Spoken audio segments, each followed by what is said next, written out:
el Salmo 126 es un salmo corto, solo tiene 6 versículos y permítame leerlo. Yo lo voy a leer, el Salmo 126 dice así: oración por la restauración. Cuando Jehová hiciere volver la cautividad de Sión, seremos como los que sueñan. Entonces nuestra boca se llenará de risa y nuestra lengua de alabanza. Entonces dirán entre las naciones: grandes cosas ha hecho Jehová con estos. Grandes cosas ha hecho Jehová con nosotros. Estaremos alegres. Haz volver nuestra cautividad, oh Jehová, como los arroyos del Negev. Los que sembraron con lágrimas, con regocijo segarán.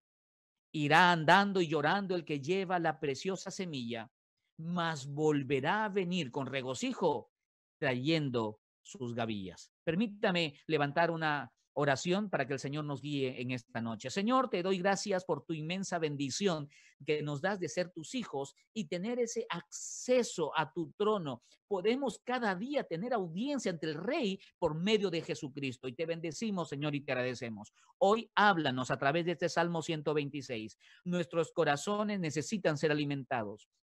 Me imagino, Señor, quizás alguno en casa, yo no lo puedo ver, pero sus huesos se están secando, su alma se está secando, producto de esa falta de irrigar tu palabra o tu propia presencia. Señor, visita de una forma especial a cada casa, a cada oyente, a cada persona que nos está mirando y que seas tú ministrándonos tu palabra a través de tu Santo Espíritu. En el nombre de Jesús. Y todos decimos: amén. Amén. Bendito sea el Señor y su palabra. Bien, entonces empecemos a reflexionar en este Salmo 126. Amado, Dios hace cosas grandes y la Biblia nos muestra la grandeza de Dios. Una vez un amigo me dijo: el tamaño de tus sueños revela la grandeza de tu Dios.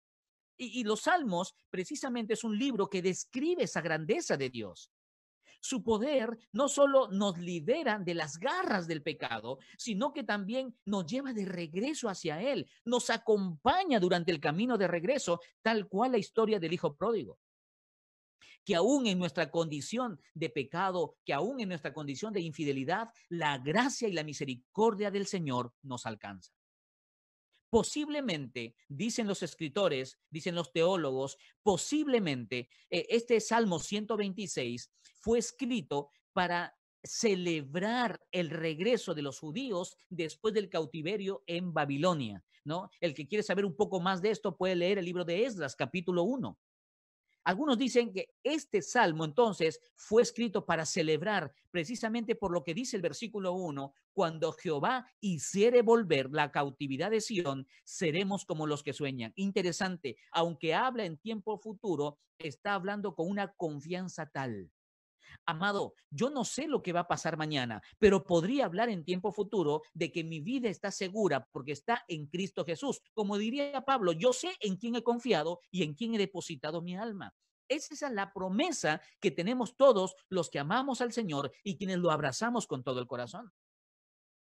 Precisamente el versículo 1 me hizo recordar que el libro de Jeremías, capítulo 29, versículo 14, permíteme leerlo, que dice: y seré hallado por vosotros, dice Jehová, y haré volver vuestra cautividad, y os reuniré de todas las naciones y de todos lugares a donde os arrojé, dice Jehová, y os haré volver al lugar de donde os hice llevar. Es decir, después de un periodo de prueba, después incluso de un periodo de disciplina, viene siempre esa gracia de Dios. Aunque el pueblo estaba aquí cautivo en Babilonia, esto no significaba que Dios se había olvidado de ellos. Amados, aunque estamos pasando hoy un tiempo de crisis, no significa que Dios se ha olvidado de nosotros. El Señor estaba aquí hablándole a su pueblo, planeando darles un nuevo comienzo con un nuevo propósito para que sean un nuevo pueblo. Y esto, hermano, se aplica fácilmente a nuestras vidas. El Señor está planeando darnos un nuevo comienzo, pero entendiéndonos de que necesitamos refugiarnos en Él con un nuevo propósito para ser un nuevo pueblo que le ame, le adore y le sirva. Por eso es que cada vez que me toca predicar el domingo, amado hermano, yo les hago recordar a todos los oyentes que el Señor está embelleciendo a su iglesia, que el Señor la está perfeccionando, que el Señor está levantando y construyendo una iglesia más hermosa, ladrillo a ladrillo, el Señor la está construyendo con sus propias manos. Esto debemos recordarlo cada vez que estamos en estos tiempos de problemas o de dificultad. El Señor es fiel en sostenernos. Si lo hizo en el pasado, ¿por qué no lo hará hoy? Las crisis, amado hermano, no tienen que ser en vano. Dios las usa para moldear, Dios las usa para restaurar, Dios las usa para amar. No tenemos que sufrir en vano, no tenemos que esperar en balde, podemos hacerlo esperando confiadamente en la misericordia y en la gracia de Dios que nos alcanza. El versículo 1 nos explica y nos da ese contexto de cómo estaba viviendo el pueblo. Versículo 2, entonces nuestra boca se llenará de risa, dice, ¿no? Y nuestra lengua de alabanza. Hermano, ¿estás alabándole al Señor en medio de este tiempo? ¿O nuestras oraciones solo vienen cargadas de quejas y de peticiones? Amado, Dios es más que eso. Discúlpame la expresión que voy a usar, pero Dios es mucho más que simplemente un Papá Noel moderno, a quien simplemente le pides y le pides regalos y esperamos en Navidad, entre comillas, que nos va a traer regalos. Amados, cuando levantamos una oración, estamos hablando con el Rey del universo, con aquel que sujeta nuestras vidas en sus manos. Con él estamos hablando. Entonces tenemos que ir con reverencia y como predicaba el pastor Vicente el domingo, primero adorarle y después, si es necesario, entonces pedirle. Versículo 3, grandes cosas ha hecho Jehová. Con nosotros estaremos alegres. Ahora, el versículo 3, que me lo acabo de saltar, habla acerca del testimonio. Dice el versículo 3, entonces dirán entre las naciones, grandes cosas ha hecho Jehová con estos. ¿Sabes? Las naciones están observando al pueblo de Dios. Y eso me hace pensar de que la sociedad está mirando a la iglesia. Los familiares están mirando a los creyentes. Que están en tu casa están mirando al cristiano que habla o cómo se comporta. Es un testimonio fresco que tenemos que dar. Pero amados, el versículo 3, y con esto me quiero quedar en este momento que grabado en mente y corazón. Grandes cosas ha hecho Jehová con nosotros. Yo te pregunto, ¿qué ha hecho el Señor contigo y qué ha hecho el Señor conmigo? ¿Estamos dando testimonio de la grandeza, de la misericordia y la bondad de Dios? Versículo 5. Los que sembraron con lágrimas, con regocijo, segarán. Esto me hace recordar Gálatas capítulo 6, que también nos habla acerca de esperar ese tiempo en el cual el Señor va a cumplir conforme a sus promesas. Este versículo 2, vuelvo al versículo 2, entonces nuestra boca se llenará de risa. Nos habla de ese favor que Dios tuvo con Israel y es el favor que el mismo Señor tendrá con su iglesia. Amado, hablamos con el Omnipotente y hablamos con quien tiene superioridad por encima de cualquier pandemia, cualquier circunstancia, cualquier enfermedad o cualquier dificultad. Confiamos en esa gracia del Señor. Qué hermoso cómo va terminando este salmo, versículo 5 y versículo 6. Los que sembraron con lágrimas, con regocijo segarán, irán andando y llorando el que lleva la preciosa semilla. La capacidad de Dios, amado hermano, la capacidad de Dios para restaurar la vida va más allá de nuestro entendimiento. Nosotros tenemos una maqueta en nuestra mente y pensamos que Dios tiene que obrar así, así y así.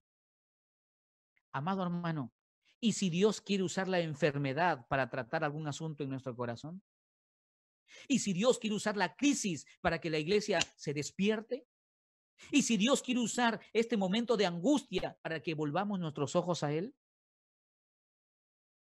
Amado, los bosques se queman, pero llega el tiempo en el cual vuelven a crecer.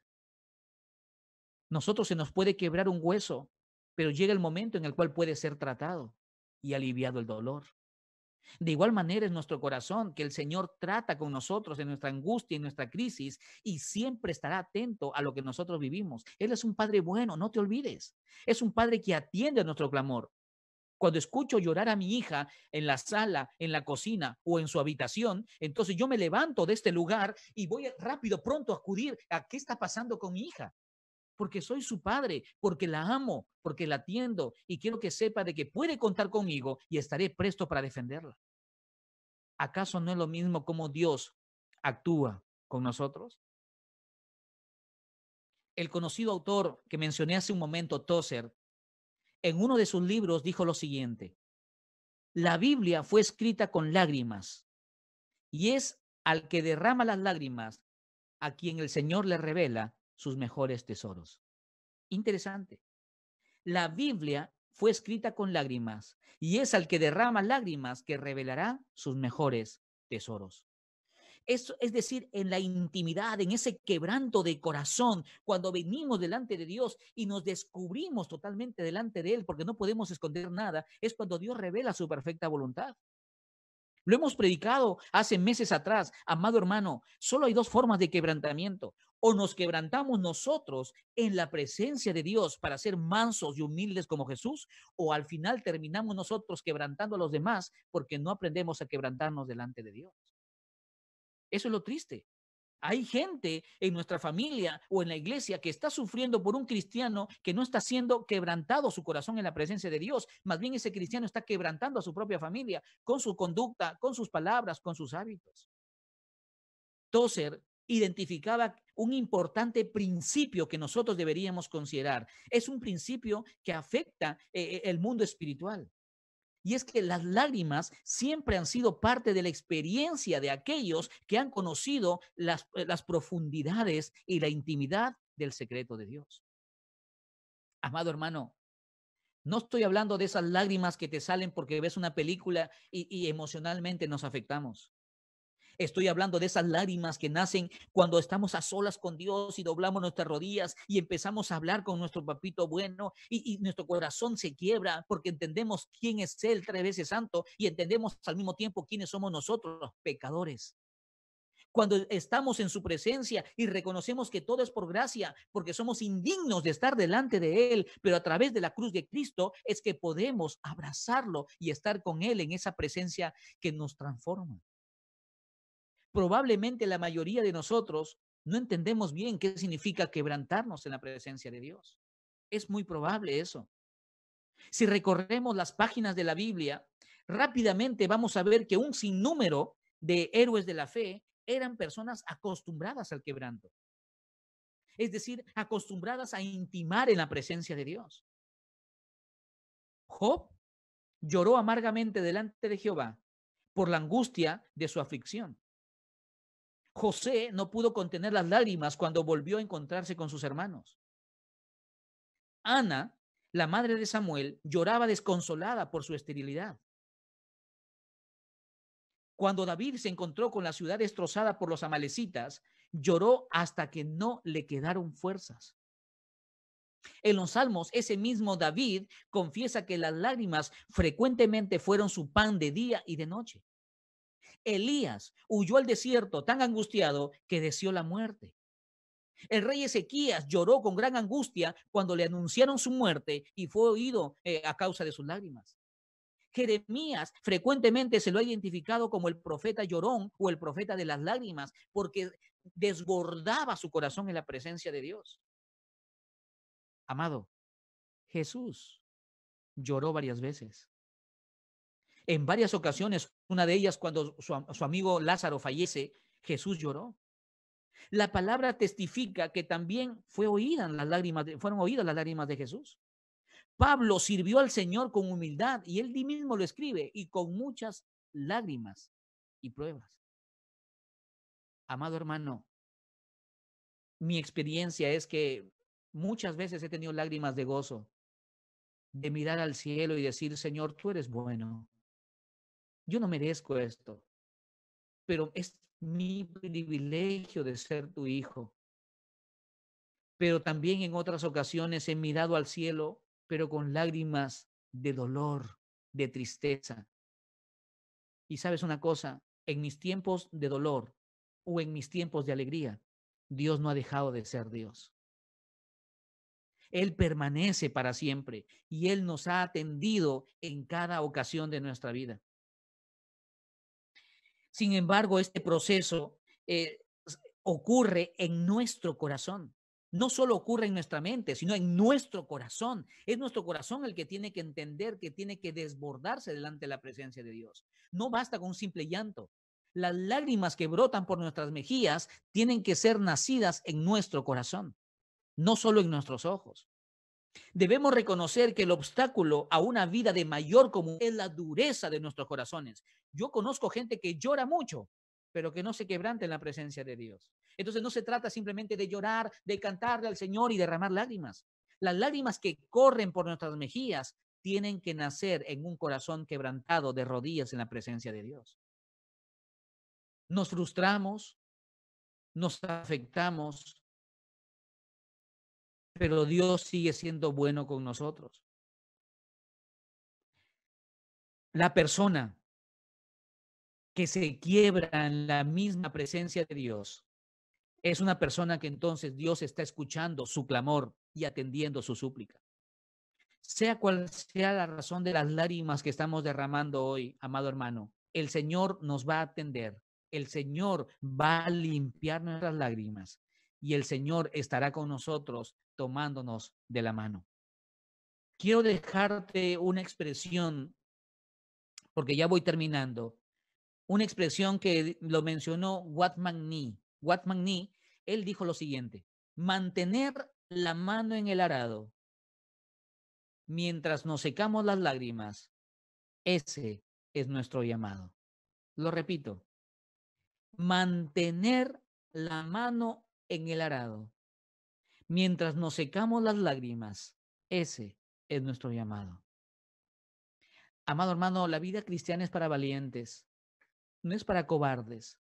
No es para aquellos que quieren que todo sea bonito y agradable. No encontramos ningún versículo de la Biblia que Dios haya prometido eso. Más bien Dios nos ha prometido de estar con nosotros todos los días hasta el fin del mundo. Permíteme preguntar, ¿estás llorando producto de una relación que no funciona? ¿Estás llorando producto de que tus hijos no quieren escuchar la voz de Dios? ¿Estás llorando porque perdiste el trabajo y no hay alimento en tu casa? ¿Estás llorando porque nadie te atiende o te escucha ante tus lágrimas y clamor? ¿Estás llorando porque quizás no hay nadie, ni tu propia familia, que quiere escucharte y te estás asfixiando en soledad? Amado hermano, la respuesta para todo es Jesús. Él puede atender la relación por más rota que esté. Él puede abrazar nuestro corazón por más lastimado que esté. Él nos puede visitar con esa visita que trae un aliento fresco a nuestros corazones. Amado hermano, te animo. Tómale la mano al Señor. Tómale la mano al Señor. Y recuerda su palabra que dice, grandes cosas ha hecho Jehová con nosotros. Estaremos alegres. Confiemos en Dios. Descansemos en Dios. Y que su palabra sea el alimento que nuestro corazón necesita. Lo predicábamos hace unas semanas atrás. Amado hermano, puede haber poco alimento físico en nuestra mesa, pero jamás debe faltar la abundancia del pan espiritual en nuestro corazón. Abrázalo al Señor, cuéntale tus cosas, ábrete delante de Él, empieza a sembrar en tu vida lo que mañana más tarde vamos a cosechar, esa intimidad con Dios donde el Señor va a revelar sus secretos a nuestra vida. Los que sembraron con lágrimas, con regocijo segarán. Esto le digo a los padres que están orando por sus hijos.